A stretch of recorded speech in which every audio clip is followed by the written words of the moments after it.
هو ليه احنا بنعمل كذا تغيير زيت للفتيس؟ عشان الناس بتسأل ومستغربة.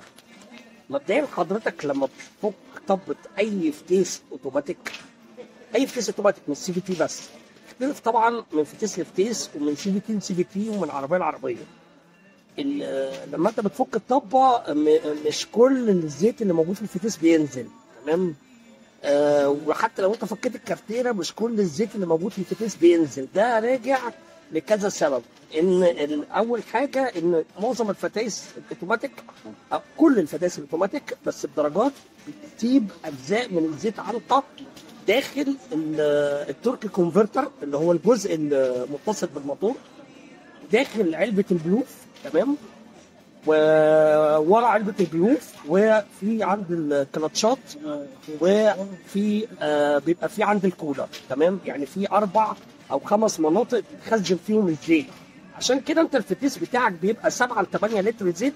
انت بتفك الطب وبتنزل 2 وربع بس، بتفك الكارتيره بتنزل 4 لتر بس. طب انت هتغير الكميه كلها ازاي؟ لازم تعمل زي ما انا بعمل، ان هو اغير مره واثنين وثلاثه واربعه. دي طريقه على فكره علميه صحيحه ودوكيومنتد، موجوده في شركات كتير بتعملها بره. وعايز اقول لكم رينو نفسها في اوكرانيا وفي دول شرق اوروبا بتعمل كده، تمام؟ ونيسان بتعمل كده، وفي شركات كتير قوي بتعمل كده. يقول لك غير وامشي 500 كيلو وغير تاني، وامشي 500 كيلو وغير تالت. يبقى انت كده عملت فلاش للدوره كلها، وعملت ريبليسمنت تدريجي للزيت كله القديم اللي في الفتيس بالزيت الجديد. ودي برضو بتبقى مفيده علشان ما يحصلش تشوك للفتيس لو انت سحبت الزيت كله مره واحده زي ما احنا قلنا قبل كده بجهاز. ممكن اثناء السحب لو الزيت ده فيه وساخه يسد علبه البلوف وهكذا. فالتغيير التدريجي كويس وافضل بكتير من التغيير اللي هو مره واحده بجهاز، وافضل من التغيير بالطبه لانه ما بيغيرش الزيت كله، وافضل من التغيير عن طريق الكارتيره لانه برضه ما بيغيرش الزيت كله.